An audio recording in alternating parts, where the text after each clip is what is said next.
Hello बच्चा लोग, क्या हाल चाल? बढ़िया सब। उम्मीद करते हैं कि आप लोग अच्छे होंगे, खुश होंगे, मस्त होंगे, व्यस्त होंगे और अपनी अपनी पढ़ाई कर रहे होंगे। तो अगर आप बीएससी मैथ ऑनर्स कर रहे हैं बी यूनिवर्सिटी या बिहार के किसी भी यूनिवर्सिटी से, तो आपके लिए यह वीडियो बहुत ही हेल्पफुल होने वाला है। हम लोग MJC06 की पढ़ाई कर रहे हैं और आज हम लोगों का डे है 20 यानी 20वां दिन है। और इस 20वां दिन में आज का हमारा टॉपिक है क्लास इक्वेशन के बारे में। और ये बहुत ही इंपॉर्टेंट है। आपको भी पता होगा कि क्लास इक्वेशन जो है आपका एक बहुत ही इंपॉर्टेंट इक्वेशन है। इसको आप अच्छे से देखिएगा, छोटा सा इक्वेशन है, क्लास इक्वेशन जिसको बोलते हैं। और इसको हम बहुत ही आसान से पढ़ेंगे और बहुत ही आराम से पढ़ेंगे। आपको निश्चित रूप से यह चीजें समझ में आ जाएगा। बस आप ध्यान से देखिएगा और वीडियो अच्छा लगता है तो एक कमेंट तो कर देना और एक लाइक कर दीजिएगा, ठीक है। आइए, class equation of A finite group. Class equation के बारे में हमको पढ़ना है कि क्या होता है क्लास इक्वेशन। यह बातें आप समझने की जरूरत है। क्या है तो देखो, कहा कि G be a finite group. इसका मतलब है कि जी क्या है बताइए, तो फाइनाइट ग्रुप है।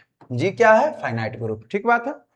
और आपको कल हम बताए थे कि कंजुगेट क्लास के बारे में पढ़ाए थे ना, कंजुगेट क्लास के बारे में, कंजुगेट क्लास के बारे में, ठीक है। तो कंजुगेट क्लास क्या होता है, क्या आपको पता है? अभी याद है? बिल्कुल नहीं याद होगा। हम थोड़ा सा इसको हम क्लियर करते हैं। जैसा अगर दो एलिमेंट है ए और बी, और इसका ए के साथ बी का अगर कंजुगेट है, ए और बी कंजुगेट अगर होगा तो इसका मतलब है कि बी इक्वल टू आप लिख सकते हो ए और इधर एक्स इनवर्स और यहां एक्स। तो ए जो है बी के साथ कंजुगेट हुआ, तो उसी तरह से ए जो है किसी और एलिमेंट के साथ भी कंजुगेट हो सकता है। तो ए जो होगा जिस जिस एलिमेंट के साथ कंजुगेट होगा उस सभी एलिमेंट का जो सेट होगा वह हमारा क्या कहलाएगा? कंजुगेट क्लास कहलाएगा। क्या कहलाएगा?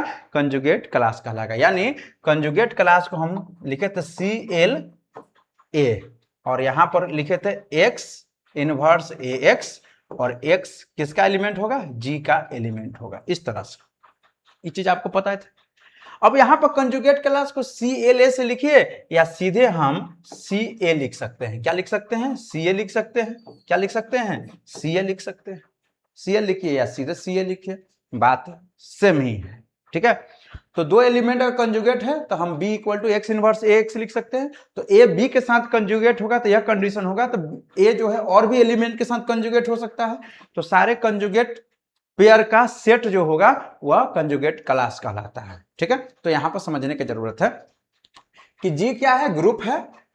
और CA1, सी अगर मान लीजिए कि CA है तो यह कंजुगेट क्लास है A का, लेकिन अगर A1 कर दिया मतलब यह कंजुगेट क्लास है A1 का।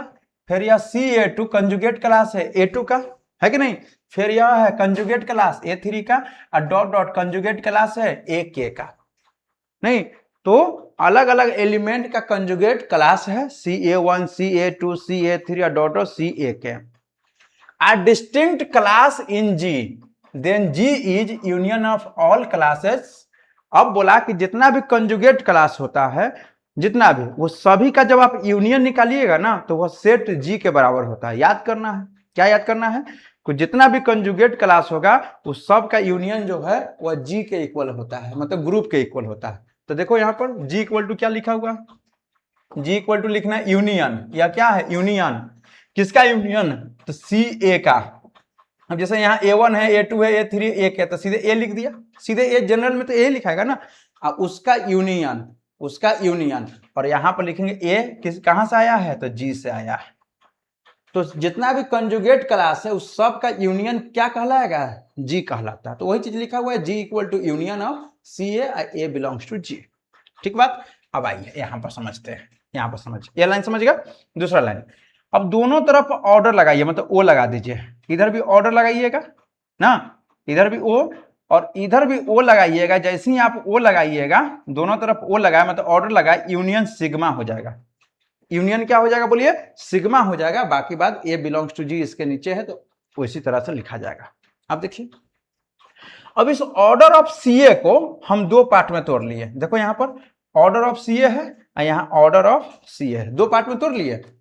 A जो है कहां बिलोंग्स कर रहा है? G में, मतलब A जो है वह G से आया है। तो इसको हम दो पार्ट में तोड़ लिए कि एक कंडीशन में कि ए जो है बिलोंग्स करता है जेड में, किसमें बिलोंग्स करता है, जेड में, और एक जो है बिलोंग्स नहीं करता है जेड में, does not belongs to Z. यहां पर लिखा हुआ है A not belongs to Z, ठीक है।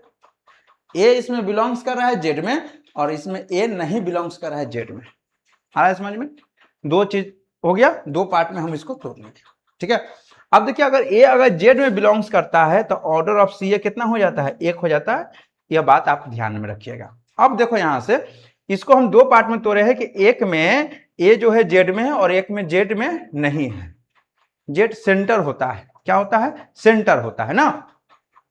तो अगर ए के जगह पर हम जेड रखेंगे तो ये ऑलरेडी जेड ही हो जाएगा। यह क्या हो जाएगा, जेड ही हो जाएगा। यह जो पार्ट है आपका, यह जो पार्ट है, ए अगर बिलोंग्स कर रहा है जेड में, ए के जगह अगर जेड आप पुट कीजिएगा तो यह ऑलरेडी क्या हो जाएगा, जेड ही हो जाएगा। तो ऑर्डर ऑफ जेड हो जाएगा। अब बाकी बात जैसे है वैसे लिख दिए, ठीक बात।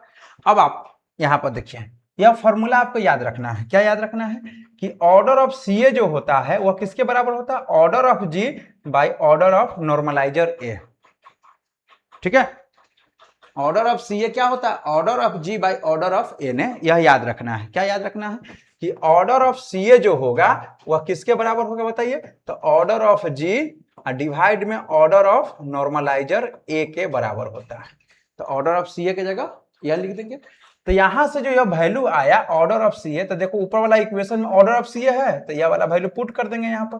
तो देखो क्या हो जाएगा, ओजी सिग्मा ओजेड, इस सिग्मा है ये है, A not belongs to Z. Z क्या है बताओ, जेड सेंटर है, जेड क्या है, सेंटर, और ए ने तो नॉर्मलाइजर है ये है। तो ये जो ऑर्डर ऑफ सी ए है तो ऑर्डर ऑफ सी ए की जगह क्या रख देंगे, order of G by order of N A, और यही हो गया आपका क्या चीज, यही क्या हो गया, इसी को बोलते हैं हम लोग क्लास इक्वेशन। क्या बोलेंगे बच्चे, क्लास इक्वेशन बोलेंगे।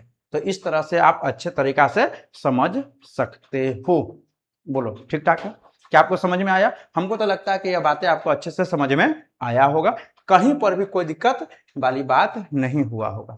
तो इसको अच्छे से आप बना लीजिएगा, अच्छे से समझ लीजिएगा, और एग्जाम के लिए बहुत ही इंपॉर्टेंट है, तो इसको अच्छे से आप नोट भी कर लीजिएगा। ठीक है बच्चा, मिलते हैं अगले वीडियो में, तब तक बाय बाय।